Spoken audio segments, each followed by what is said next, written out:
Hello folks, I'm LA Little and this is your daily TA wrap, where we take a look at these markets and we do it from a neoclassical perspective, asking ourselves each day what happened and what does it tell us about tomorrow. I do this show 4 times a week, Monday through Thursday, live at 9 o'clock Eastern Time here from the base of the beautiful Rocky Mountains. It's a slow day today. I think the S&P gyrated about 4 points. It's going to be the same way tomorrow. Nothing's going to happen until Thursday, Friday. That's when the new year gets started. The desks are fully staffed, and the traders really go back to work. Up until then, it's just close out the books. Pat yourself on the back. Thank goodness there was a huge year up, and everybody's happy, right? So let's take a look at what we got here. So it's going to be kind of an abbreviated show. As a reminder here, I'm not doing a show tomorrow or Wednesday. I'll be back on Thursday. So tonight, kind of get you prepped. Thursday's the big day when everybody gets going and the year gets underway. So what do we got tonight? Let's start with the S&Ps. Actually, we can start with the ending numbers first. Basically, they were all flat. Nothing moved other than the Dow. Dow was up 25. Gold was down about 15, 20 bucks. Silver was down pretty big. Dollar lost 0.5%. So the movement was outside of the equities. The equities are just hanging. They're going to keep hanging until the new year. As far as looking at the equities, really nothing, right? No volume, hanging at the top, and it looks that way right across the board. The only one that gave any kind of a indication of a possible pullback was the Dow Jones, and then that one went back up today, so that doesn't really tell us anything. The Russell just hanging, 4 days now up here at the top. 5 days at the top. NDX doing the same thing. They're all doing the same thing. If I look at any of the sectors, I don't really think there's anything in the sectors going to give us any news. I'm going to pop over here real quick, see what they look like, and just run through them one by one, see if they tell us anything. And let's zero this in actually so you can see better. There you go. So what do we got here? Nothing. IYT's hanging. I suspect they're all going to look this way. Semiconductors. Actually, semiconductors started to press a little bit higher today. The XLB, this is basic materials, nothing there. I saw Warren Buffett after hours buying out the Phillips 66, which was a stock that we had in our portfolio for a good year or so, and did really well on it. And you can see a nice big steady climb here. And Buffett's going to take it over. I don't know what kind of premium he's paying. There was no details of the deal, but just nice steady gains there. XLE, so it gets up, test a high, 88.28.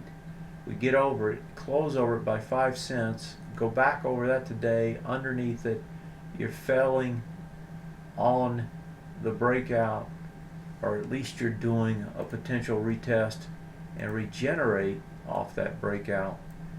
That retest regenerate is of course off this high, and we'll see if it tries to break back underneath it or not.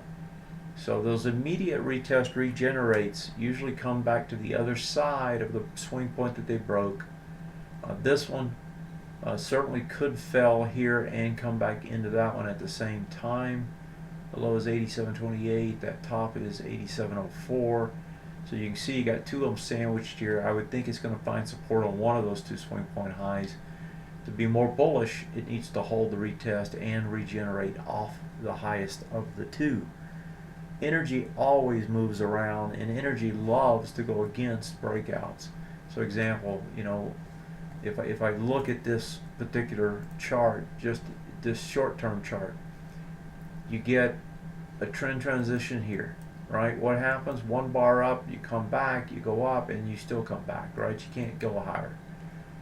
Here's another one. So actually we've only had one in this particular picture, but there's energy for whatever reason loves to get a trend transition and then reverse and go the other way. I don't know why, but I see it so many times in the energy market. Financials really didn't do anything today. They just hung there. They're hanging at the top two. The strongest sector of the last 3-4 months has been the XLI, and that one comes in a little bit today, but again, that's after a big stretch. And there's no reversal signs. Actually, there was a reversal on this yesterday. That was a 2-bar reversal yesterday, now that I look at it. Yeah, it was. That was a 2-bar reversal.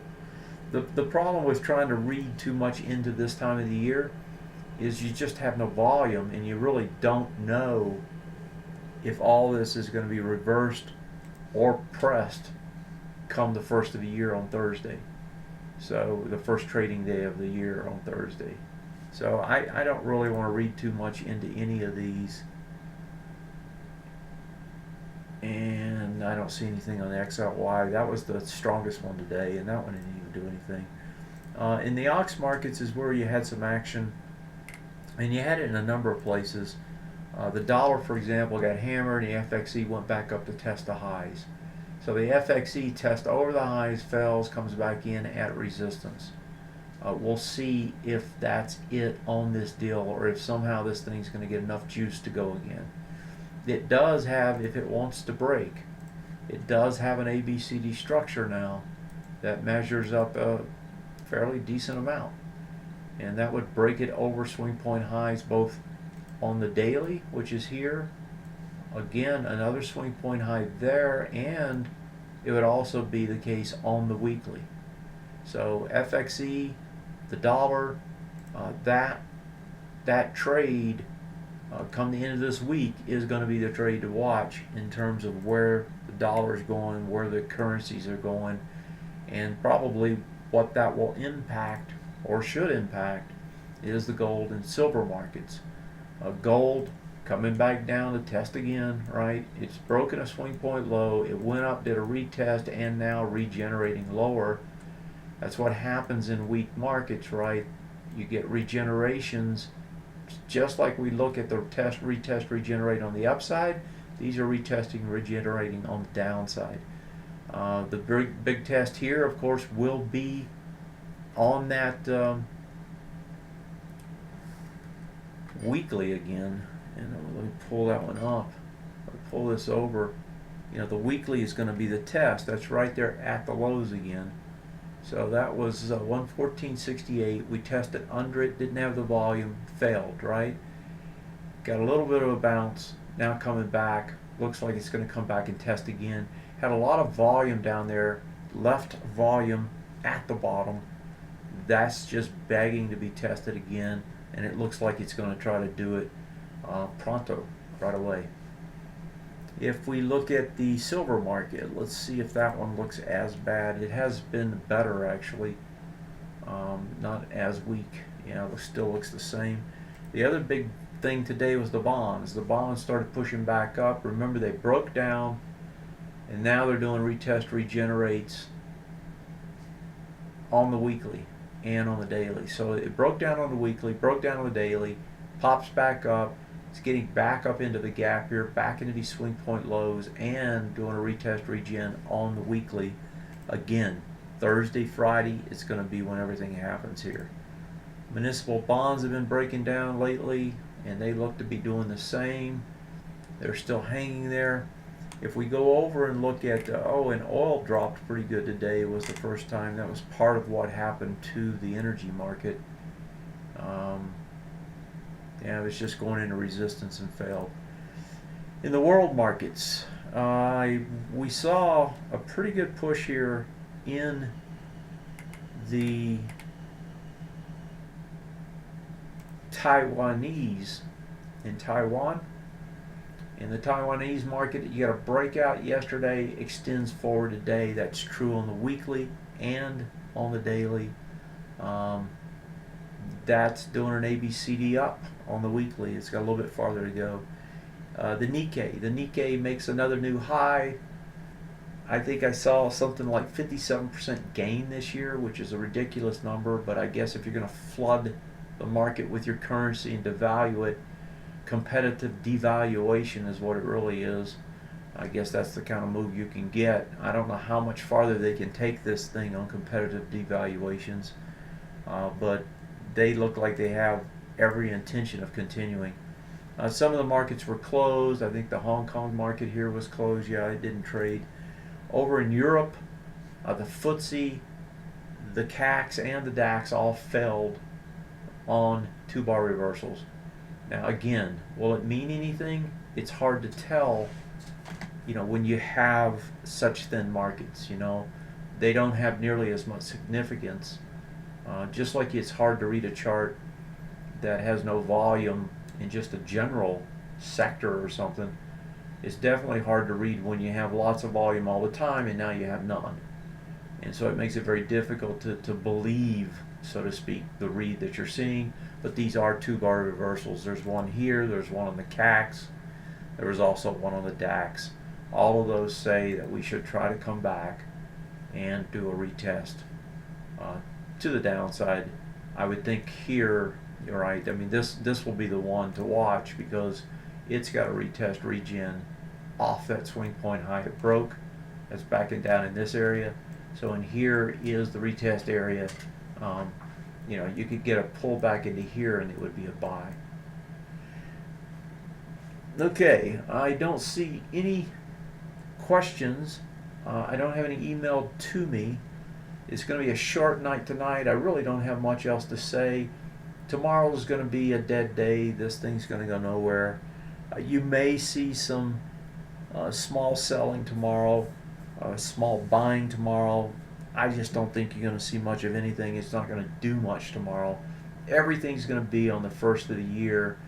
And thinking about the first of the year, if we take and put this to the SPX and we pull this back, as a matter of fact, it actually would be easier to do it on a different chart. So let me grab a different chart here. So we can use the Russell since the Russell happens to be sitting here. Let's just get rid of this, pull it back a year, and come back to we'll pull it back, yeah, actually that will work.